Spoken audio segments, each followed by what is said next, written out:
Dame Fatou Kiné maa ngi lay nuyu. di la fay bu baax a baax Aram Touré xibaaru marax yi ni nga ko waxee rek ak ponk yi ca gën a fës bokk rek ci kàddu yi tukkee si moom saa yu Noël jotee muy message bu am solo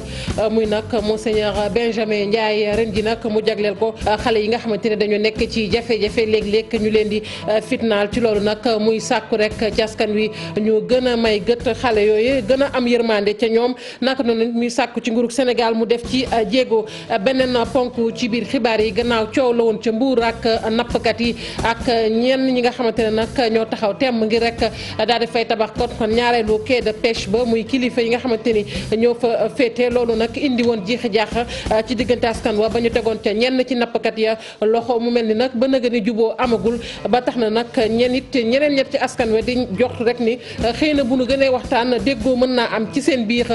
ni ñu ko gisee nag ci facture courant yi mu yokk facture ndox yi nag doonul dafa yokk waaye nag am na ñoo xamante ne seen facture daal gis nañu ni la ñu doon fay moom dafa gën a yéeg ñu ne nag ak njuumte la bu nu sukkandikoo ci waa SDE ñu yore seen facture nag tàllal ko ne ñoom yi fi daal yéem na leen doxandu nañu ba ci benn SDE fekk nañu fa rek consommateurs yi ak nañu jàngate yi fi mbokk yi ponk yaa ngi ni bu ngeen taaxirloo tuuti ñu faram fàcce xibaar yi.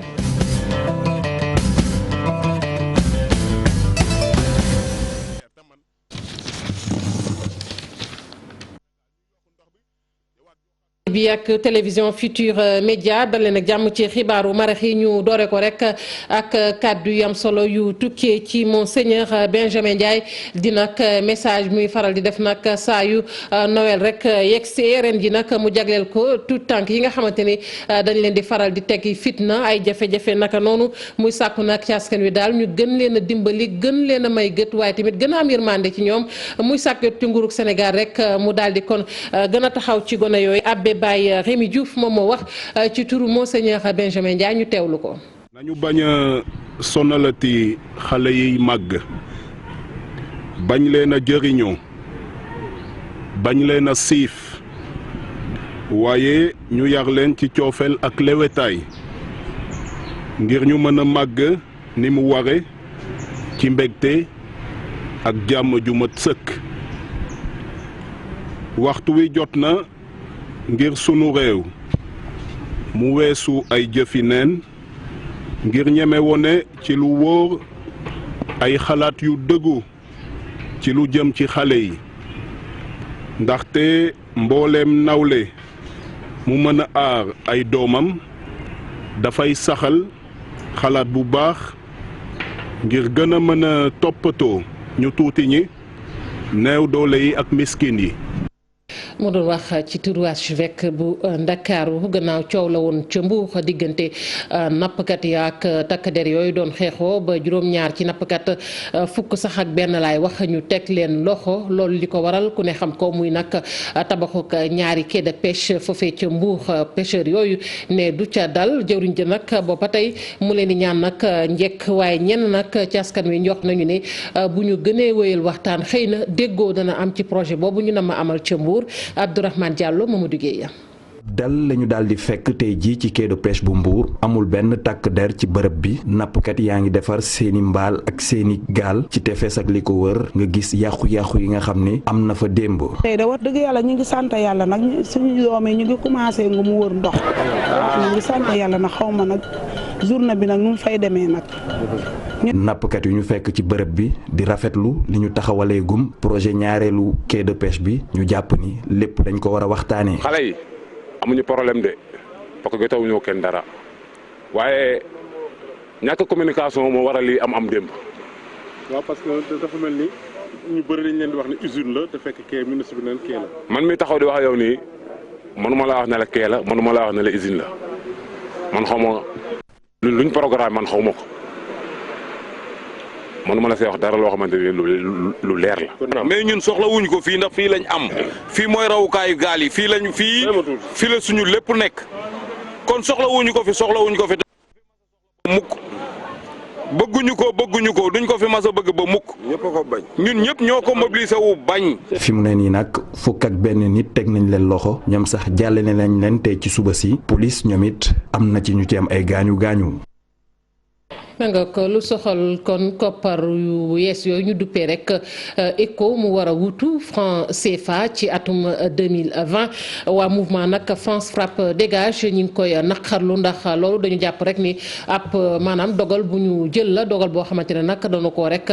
kon paraxee mu tukkee rek ci njiitu réew bu Côte d'Ivoire di Alassane Ouattara ñu ne sax am na daal lu ñu ruumandaat ca gannaaw ca loolu sax ña ngi cee joxan kon baaraam réew mu France mouvement boobu tamit àdduna jëmale ci kenn koo xamante ne bokk na ci mouvement étudiant républicain yi ñu wax ni dafa yëkkati ay kàddu yoo xamante ne nag daanaka dëppoowul ak yoon te du dëgg nag loolu yëpp ñu naqarlu ko Maguette Soirée Diallo ci leeral. bi ñu amal ci circulation bu yàggatul dara bu xaalis bu bees bi ñu tuddee ECO bett na ñu bëri fi ci Sénégal mouvement Frappe France Dégage am merci ba fut ñoom ab tiriyande lañ ko tuddee. loolu nag ñun dañ ko jàppe que ni yabel mënut a weesu loolu ndaxte Alassane Ouattara benn ñun du suñu président Alassane Ouattara benn ñun Sénégal dañu am li nga xam ni suñuy droit la ak yelleef di xalaat ci ay questions yi nga xam ni mooy souveraineté encore une fois ñu wax ni monnaie dafa nekk loo xam ni mbir muy wane ndax moom nga sa bopp la ndaxte bu fekkee ni loolu ñuy wax ECO wala lu mu mën a doon ñun bu nekkee ni dañ koy indi population yi nga xam ni dañ koy utiliser dañ leen ci war a laaj seen xalaat yuuxu yi nga xam ni doomu Afrique yi ñu ngi koy yuuxu pour que France génn ci seen monnaie ñoom ñu bëgg ñoo defal benn calmant boobu waaye loolu nag duñu ko accepter. mais ñu gis ni lii sax hold up la parce que ñoom dañoo jël benn projet boo xam ni nit ñi ñu ngi ci commencé woon di réfléchir ñu ñëw naan ñeneen ñi dinañ leen fekk si te ñun gëmuñu ñeneen ñi fekk si leen. membre bu Frappe France Dégage ñoom dañu fas yéene déposer itam ab plainte pour diffamation alxames bii ñuy dëgmal ci kaw kenn ci membre bu mouvement bu étudiant républicain yi. kenn koo xam ni moom dañ ni Kalle Wade la tudd mu porté woon nekk porte-parole maire mouvement des étudiants républicains bokk ci bànqaas parti au pouvoir APR mu yëkkati ay tuuma yu garaaw tuuma yoo xam ne ñun duñ ko mës a accepter mu ni ñun dañuy utiliser argent sale mu ni Guy Marius Sagna dinañ ko tëj at ci kaso dañuy porter plainte incha allah. mouvement Frappe France Dégage mu ngi insister xeex bi ñu amal ci kaw France ak action yi muy mënal Afrique te ñu jàpp ni dara baaxu si war na soxal nit ku nekk. couronne nag la ñu wax ni dafay yokk waaye dafa mel ni dañu caa boole ndox loolee nag moo yéem ñenn ci waay jëfandiku yi ndax ñu doon fay kon junni ak ñeenti téeméer tey ñu ngi ci ñetti junni loolee nag ëllëg leen fële ca SDE bu Yoff ñooñu fa fekk nag di way jëfandiku yi ñoom yëf yi nag jaaxal leen ndax yëguñu benn yoon fu ñu ne ndox yokk na te seen facture yokk na waaye ñooñu fa fekk nag di techniciens yi ñoom nee nañ ab njuumte rek moo am ci facture ndox yi ay sa tuggeey ba jafara ba liggéey bi am fii ci SDE neexu ko benn yoon ñoom ñi nag jugandoo ngir ñëw rek kaas yi nga xamante ne moo di yokkute bi am ci facture yu ndox yi te ñu tàmm woon di ko gis ci seen i facture chaque mois quoi dana yokk facture ñaari weer mu ngi nii 300 et poussière te man xaajuma bay utiliser loolu noonu quoi loolu noonu waa lañ ma bindal Sénégal ñu yokk ndox bi yowaat yokkaat courant bi kenn xamatul fii nii fan lañ jëm yokku légume bi yokku ndugg bi yokku. am salaire 150 000 ñu indi la facture ndox kese 160 000 fan nga jëm di nga dee. waaw avant sama facture bu jëkkoon maa ngi daan fay juróomi téeméer léegi nag maa ngi fay junne nangam. ñii di liggéey ci SDE di wax rek ay explication yu bëri ngir rek mën a firdal yokkute boobu de fi mu jógee. neen nañ étonnelage lañ defoon benn passé ñu xool ko 16500 lañ ma mujj waa remboursé ñoom ñoo juum buñ quoi man xaw ma dafa am fuite. xaw ma day senn man maa mënul comprendre. ñu ne la da ngay changer sa compteur ou bien nga woo sa plombier mu xoolal la da ngay woo plombier xool du gis dara nga changer compteur beneen facture ñëw gën a seer. dañoo yokk ndox bi te waxuñu population bi loolu moo am yokk nañ courant bi yokk nañ ndox bi. client yi di wéy rek di dund li nga xamante ne moo di yokkute ci wàllum ndox mi ñi ñaan rek kii di nguur gi mu si ay bataaxel. lii di wax waxu courant bi mais actuellement ndox bi moo gën a seer. non mu jàpp si tamit quoi mu jéem a wàññi ndox bi wàññi courant bi parce que moom mu ngi wàññi mu ngi nii di jéem a yokk waa courant bi gars yi ñoo ngi kaas mais tamit ndox bi nii si boppam dañ cee war a wax wala. ma mayoon dégg ma jël waaw. ñi ñaan njiitu réew mi mu wax. ci lii lu gën a gaaw parce que nit doo consommer 35 000 20 000 ñu jékki-jékki indi la 160 000 ou bien ñu indi la 200 000 loolu du yoon. gannaaw bi ñu seetloo li di yokkute courant bi ci weerum décembre bi passé consommateurs yi di métti lu li nga xamante ne moo di yokkute ci ndox mi ñi ñaan rek pexe yu leer nañ. Aïssatou Gueye Ba ndox moomu sax ngay wax nag fële ñay yeewoo ca boori lac de Guiers mënuñu caa jot te ñu ne nag xel mënta nangu usine bi nga xamante ni nii mooy séddale ndox mi ñu bari ci askanu Sénégal di ca jotee te ñoom ñi yeewoo ca boor yooyu mënuñoo gisut ndox ba tax na ñoom it ña ngay wote wàllu foofee ñu féetee Ousseynou Diop Habib Seck. commune bu Ñiij askan wi génn ci mbedd mi wane seeni naqar ñoom nag la ñu mënul nangu mooy ndox mi baawaan ci gox bile ñu koy yóbbu ci yeneen i dëkk te ñoom mënuñu ca jot ñu ni nag loolee la ñu bëgg bu dakk ndaxte dëkk bi ñëpp dañu mar. dinañ tëj usine bi bul naanul kenn dootul naan loolu mënul ne mënuñu dëkk fii tam di naan Dakar di naan di naan mënul ne dañu tëj. ñoom nag nee nañu lépp juróom fukki at a ngi ni le usine Lac de Guiers bi nekk ci gox bii di Ñiij waaye amul leen benn njariñ tax nag ñu ni dafa doy te itam état bi daf leen war a gestu. fii 1969 la fi usine bi nekk ba léegi mu am 50 juróom fukki at ren mar nañu guddi mar bëccëg. noo dëkk si taatu ndaali te mën nu naan noo dëkk si taatu teen bi te jot ñu si baaj bi sunu bàjjen yi 4 heures du matin la ñuy jóg toog ci seen robinet yi juróom benn waxtu du julli suba du julli fajar lu sax am benn bidon boo xam ne mën nañu ko naan ngir yàlla. usine bi nga xam ne mooy ndayu usine yi mooy maamu ndayu usine yi ndax moo fi jiitu usine Kër Mor Sarr tiw bi fii lañ ko samp waa Foracité ko samp mu dem mënuñu fexe ba am ndox nit ñi dañoo xëy di war ak ndox ba añ jot duñu am ndox.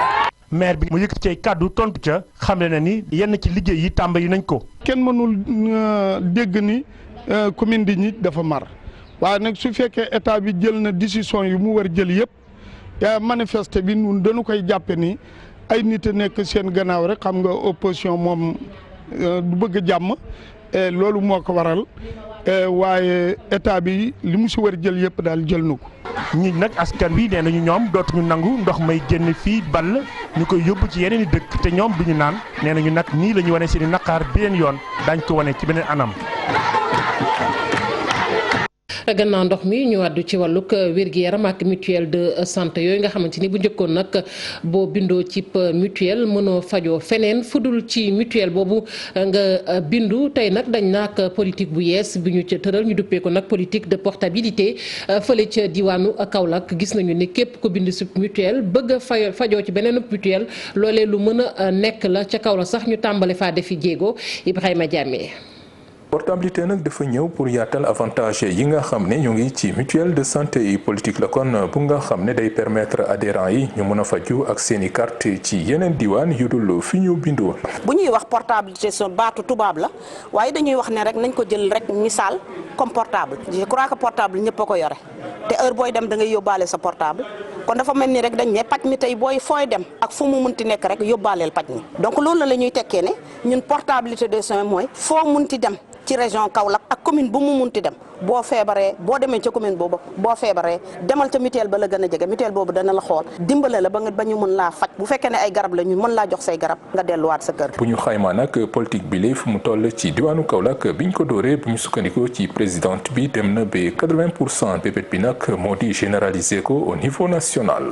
am na phase testam bu mu commencé te yaakaar naa ne bañ koy commencé tamit sóoroon nañ ne ñun dañ ko bëgg a yaatal ba nga xam ne dafay nekk dans toutes les régions du Sénégal et que bu boobaa xëy na niveau li ñuy wax rek ne niveau national danañ ko porter ba nga xam ne portabilité boobu dana mën a yem. ndaje bi kon taxoon rek ñi yëngu ci mutuelle de santé daal di weccoo xalaat ngir mën a vulgariser politique bi nga xam ne day ñëw pour yaatal avantage yi nga xamante ni lii di mutuelle de santé yi jagleel nañ ko askan wi. ñu delsi fii ci Ndakaaru ak commerçant yi nekk ca marché Sandaga jaaykat yooyu nag soññ nañu leen ngir rek ñu daal di kon able ci seen barab yooyu ndax dañoo soññ rek ñu jóge fa ndax jot nañu sax nee nañ këyit bu koy wane te loole nag ci weeru mai ba tey la ñu jotoon rek boobepp këyit bu leen fa war a jëlee waaye ñoom lañu wax rek mooy bu ñu sañoon daal ñu def leen ñu wutal leen fu ñu nekk ba mu leer naññ ci kaw loolu sax ñu gis ni waxtaan nag tëru na ci diggante délégué yi ak préfet bu Ndakaar waaye dafa mel ni yooye yëpp soriwul Abi Faye Ababacar Camara ci leeral. lañu ko war a tuxal ba ñu ko waxee ba léegi amagul ci weerub mai atum 2019 la muy marché Sandaga bii xaajaguñu ba koy toj donte sax ca atum 1935 lañu ko sanc ku ci nekk jaar nga fi li ay jaaykat waaye tey ji ñu ci bëri ci ñoom ñi di fi yëngu yàkkamte nañ lool ñu yeesalaat barab bi ñuy jaayee ngir mu gën a yànj. waaw man moom bëgg naa ko moom man yàkkamte naa ko trop ñu ñëwaat xoolaat rond point bi gis marché bi melaat neneen man loolu kontaan naa si moom te bëgg naa ko tamit wax dëgg yàlla xaw ma nag ñeneen ñi mais man bëgg naa loolu. man boo ma jëlee ba ma yëkkati woon jëlee ma feneen fu gën fii laa la wax de boo jógee fii. bon suñu sañoon aussi tamit ñu trouver benn consensus rek benn terrain d'entente ba tamit bon mënu ma ne dañ leen fi jëlee parce que man ak ñoom ñoo bokk combat bi. door nañ ay waxtaan ci diggante ñoom ñi nga xam ne ñoo ŋànk marché bi ak ñii di autorité administrative yi waaye ñoom jaaykat yi la ñuy wax rek moo di laata ñuy toj li ni mel faaw rek ñu dugal leen fa ñuy wéyalee seen jaay. xam nga nit tamit duñ la xëy fi ngay liggéeyee fii marché bi am na ñu fi def ay 50 ans am na ñu fi def ay 40 ans ñoo xam ne fii lañ xamuñu fenn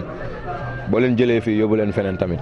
waaw tegoo leen ci lu leer tamit mooy loolu quoi. dem gi wax dëgg yàlla réunion franchement. ñun daal ñu ngi toog di liggéey jàpp suñu liggéey di liggéey franchement. waaw parce que déggoon naa joxe nañ projet bi ay jóg leen affaire di xaw a am yéexantalo mais lépp tamit ñu ngi ñaan nguur gi rek ñu defee ko si anam bu mu gën a rafetee rek. loolu si état bi la gars yi jox nañ leen sommation waxoon nañ leen dañ leen fi jëlee après dem nañ mu am ay pourparlers ñun ak préfet bi comprendre mais boobu ba léegi situation bi moom mooy loolu noonu dafa nekk au point mort. état bi moom nangu te yëy yàbbi ci bileeg mbir. oh du ma la ci wax loolu da ngay laaj ministère de l'urbanisme ñoom lañ ci tontu. parce que boobu léegi war nañ fa. je dis que du ma la ci wax lu bari da ngay jege ministère de l'urbanisme ñoom ñoo la ci mën a wax lu bari parce que quand même cette question là comme ñoom la ko waxee du ma la ci wax franchement. lañu dàkk toxal marché gi bari na lool waaye fa ñu war a yóbbu commerçant yi muy champ de course ak centre commercial bu Djily Mbaye mooy yembagul marché bi teewul itam dinañ ko daaneel. tabaxaat ko projet bi toll na ci fukki milliards ci suñu koppar yoo xam ne nguurug Sénégal moo ko financé te loolee dina am benn bâtiment boo xamante ni day ànd ak mezzanine benn parking boo xam ne sous-sol la rez-de-chaussée ak benn niveau supérieur boo xamante ni des nañ cay toftal ab terrasse. ci jamono jooju moom ca Médina ña ngay setal seen maire ànd ca nag ak askan wa fas yéene rek fexe ba goxuk Médina doon gox bu set wecc mu bokk nag ci li ñu duppee Dakar ville propre muy Dakar nag réew mu set wecc loolu nag di lancement bi ni ki tey jii la ñu ko amal ci teewaayu Fatou Bintou Konté ma nga woon foofu ak moom Mohamed Dieng. ngir ñu door li nga xam ne moom la ñuy wax opération Médina 7 fii ci buntu këru Mbaye Dièye Faye moom lañ ko tàmbalee mooy initiative boo xam ne mairie Dakar moom moo ko taxawal ci commune yi nga xam ne moom la ëmb. ñun en tant que démembrement de l'État commencé nañ ci liggéey daaw avant initiative boobu chef de l'État wax ko léegi nag ñu ànd ci ak suñu collègue maire bëgg a mottali programme boobu ku ci nekk sa commune nga jéem ko nettoyer ba mu set lii Dakar ville propre mu di programme boo xam ne mairie bu mag bi moom moo ko amal ngir delloowaat li nga xam ne moom mooy Dakar ca meninam. am faar la moom laa wax bañ ma falee na ma bëggatuma dégg ñu naan Dakar daa bokk ci dëkk yi gën a salte ci àddina bi xam nga Dakar bu njëkk dëkk yi ñu waroon yëpp dañ daan bëgg a ñëw Dakar parce que ku daan ñëw Dakar dafay mel ni pare nga jëm l'histoire d'antan boobu moom laa bëgg mu dellu si waat ndax Dakar nag moo nekkoon capitale de l'Afrique de l'Ouest loolu mu amoon rafetaay boobu taar boobu. Médina nag dafa fas yéene def ni ñëpp moom ak i meeram nag dañoo fas yéene li nga xam ne moom moo di quartier bi ñu beesalaat ko. action bi dinañu nettoyer 33 mosquées yi nettoyer école yëpp nettoyer marché Tilène nettoyer artères yi gargot yi nekk taxawaale yëpp dinañ ko dindi malgré que recette dina daanu mais tamit bu ñu toppee politique duñu liggéey. changer xar-xaru kanamu Ndakaaru te tàmbali ko ci li nga xam ne moom moo di quartier bi ko ëmb bokk na ci opération bi nga xam ne mairie Ndakaaru moom la amal mu di résolution bi gën a mag ci bu mu toogee ci boppu mairie bi moom mii nga xam ne moom moo di maire bi di Soham Wardini. ñu des foofee ca Médina Fatou Bintou Konté wax rek ci njeexitalu at mi di atum 2019 ak ñi nga xamante ni daanaka jamono ji nag seen upp yëngu dafay gën a rek soqaliku lu ci wàlluk njaay ma moo waral nag sunu naataangoo Ibou Diouf dem ba foofu yëri fa benn defarkatu dàll ak koo xamante ne nii ci wàllu pono lay yëngu. ude bi ne mu ngi waajal fecc bu baax a baax loolu nag lim ci nemmeeku mooy ay clients ñu ngi ñëw ni mu waree loolu tamit tax na poosam am lu ci nekk jamono ji nag ñu ne rek bëri na ay clients yi ñëw ngir utaay daal. waaw wax dëgg yàlla moom ñun moom suñu liggéey mu ngi yokk ñu ngi am yokkute moom bu baax wax dëgg yàlla moom mu ngi yokkute bu baax wax dëgg yàlla moom. yan façon waaw carax marakis tout. ki nag ab vulcanisateur la ñu ne nag jamono ji tamit mu ngi gis boppam bu baax ci liggéey bi li ko waral paanu oto yeeg yeneen moto yi ñooñee tax ñuy ñëw ngir defar lu si seen alal. maa jub see suñu liggéey day gën a dox parce que boobaa ñu bëri ñu doon gaayal seen oto dañuy génn parce que ci leen mën def seen njaboot def yenn parcours yi booy yoroon moto yi di dawal tamit dañuy génne seen story ci lay def seen cëg-cëg boobaa liggéey bi day gën a yokk. ñu nekk ci ay jamonoñ fête fin d'année cordonnier yi wala vulcanisateur yi ku ci ne gis nga sa bopp bu baax a baax ci waajtaay yi laata rek ñuy sóobu ci beneen at. waaju see yi ñëw xool seen pneu bu nekkul état nga changé leen nga vérifié leen bu changé bu baaxee nga bàyyi noonu ci la ñuy gën a guddee sax waaw. góor ñi ak jigéen yëpp dañuy faral jënd moom. xeet yi moom tax na mu affaire yaa ngi dox bu baax wax dëgg yàlla moom. jamono ji nag seen liggéey yokku na bu baax loolee feeñ itam ci li nga xam ne moom lañ doon am ñu ne nag lii dina leen may ñu waajal njeexitalu année bi ak beneen année bu yees. tàggat yaram benn ponk képp lañu ciy waxtaanee muy nag basketball ñeel kon góor ñi ci Sénégal ak équipe nationale bi ñu ne nag boo mayul entraîneur ba daanu ko dénk koo xamante ne ci bitim réew lay bàyyeekoo ki ko xamle nag di njiital fédération sénégalaise bu basketball muy maître Babacar Ndiaye waaye nag nee na ci li mu gën a bëgg tamit bokk na ci directeur technique national bi di Moustapha Gueye nag ñu gis ko ci bangu Lions yi ñu teewlu ko ak suñuy naataango yu igfm.sn. moi qui choisis les entraîneurs je peux dire. du man maay choisir entraîneurs yi loolee dañ ko jagleel directeur technique national bi waaye en tant que président mun naa rek joxe sama xalaat ngir Moustapha Gueye directeur technique national bi mu jëlaat poste sélectionneur équipe nationale féminine bi waaye jàppale ni tabb ba nga xam ni moom la ñu amal Tafa Gueye doon directeur technique national loolee ba tey kenn acté wu ko maanaam lépp yembagu ci. ñu ngi xaar rek arrêté bi am na nag ay commentaire kat yu bëri yu may dégg ñeel kon choix sélectionneurs yi waaye boo xoolee li ma nemeeku mooy ci sélection championne d'Afrique yëpp juróomi at a ngi seeni entraîneur doon nañ ay doomu bitim réew doon na nag ab xalaat goo xam ne nii war nañu ci sëgg bu baax a baax rawatina mbirum gaynde yi ak lu ci mënti nekk rek dinañu xam. mu nekkoon njiital fédération sénégalaise de basketball mbokk yi fii la ñuy tàggatoo ak yéen ci xibaaru maraxi sant leen gërëm leen bu baax a baax Aram Touré ma bàyyi la rek nga wéyal ci soir